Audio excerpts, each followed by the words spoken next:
Hi everyone, I'm Kara. I'm at the Target in Beverly Hills. And I'm really excited to look at some movies.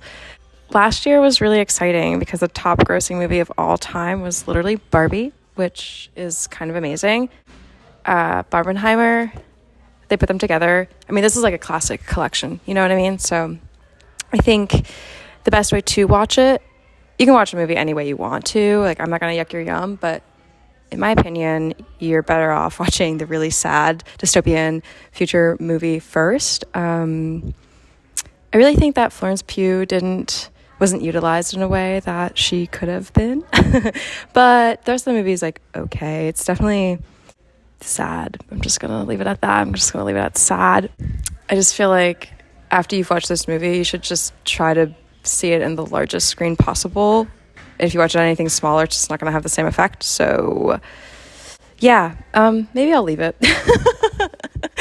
Just know that you should try to see it on the biggest screen possible. But I will take Barbie because this movie is amazing. It's gold. Margot Robbie is perfect. Ryan Gosling is perfect. And if you want to feel really bad about how Hollywood misunderstood women in film, then just watch this. It's really good.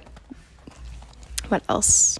I have to confess, I haven't seen anything else that's on this rack. The Marvels trailer really confused me. Oh, actually, I'm lying. So anyway, so sorry. The Holdovers. This movie is fucking phenomenal. This was like one of my favorite movies of last year, and that it won the Oscar for Best Writing, for Best Screenplay I was really stoked about that. If you like sort of like period pieces, which I do, set in New England, which is like where I'm from, and it was just super nostalgic, and I just thought that the acting itself was like so fucking amazing. Like Davine Joy Randolph like killed it, so props off. And also she won too, right? She won for Best Supporting Actress. So yeah, just really, really phenomenal. And it's the story that really is so touching. And I think there's only been one other movie that like after the credits rolled I cried so much. So I think that this one is definitely going to come with me. Discomfort and joy. That's definitely true of this film. Should we go look over here?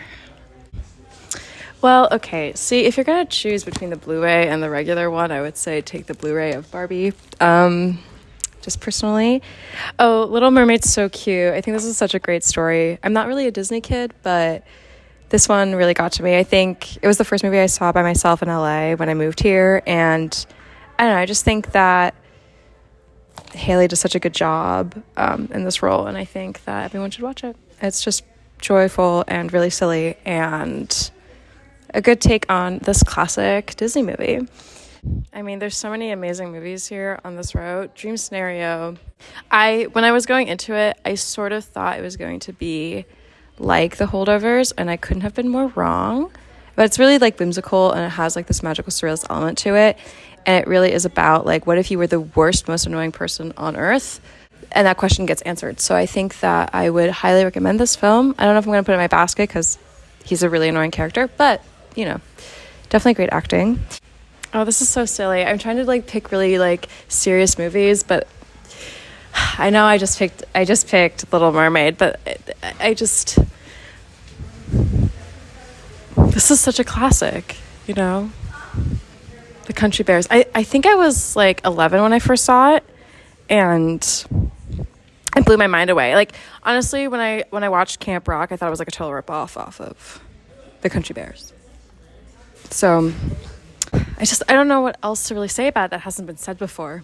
So I don't know. I feel like it's just like really wholesome, and you sing along, and like banger after banger, So yeah, coming with me. I mean, did you hear they're gonna make a new one of this one?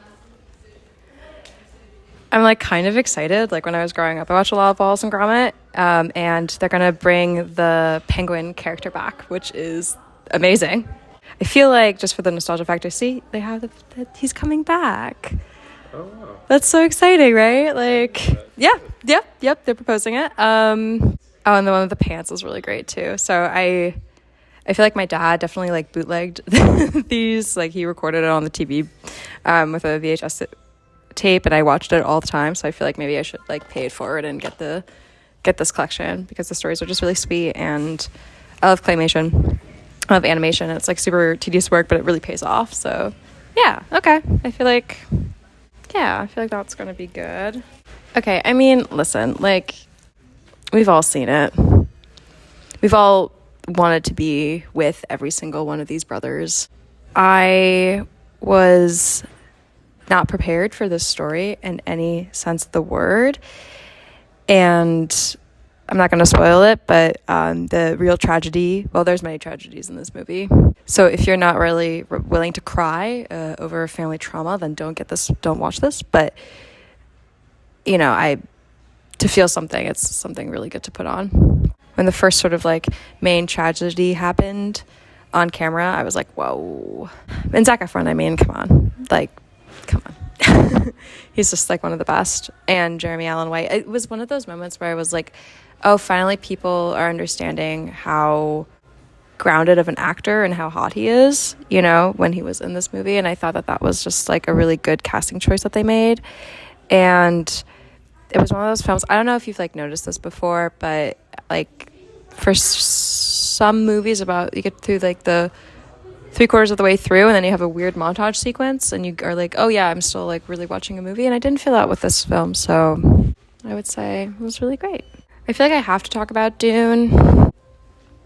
You know, the words kind of escape me. It like Dune Part 1 was a lot better than it had any right to be. And when it came out, I remember everyone being like, oh, whatever, like Dune's like this movie, yada, yada, yada.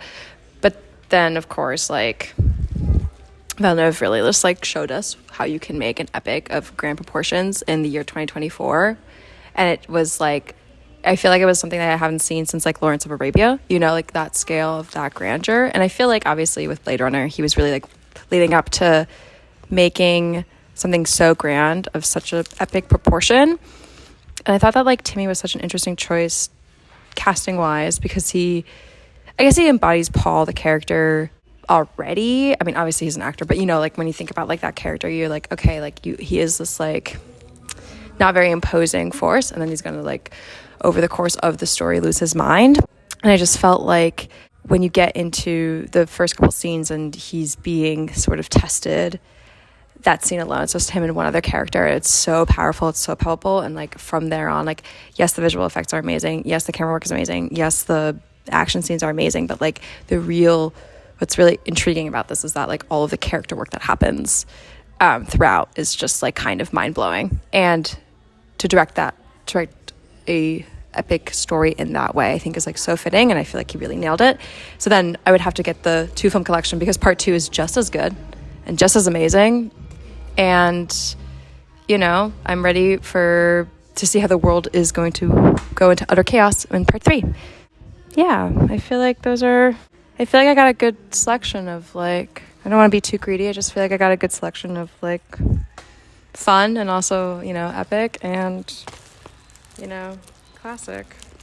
Can't get enough of this guy. That's the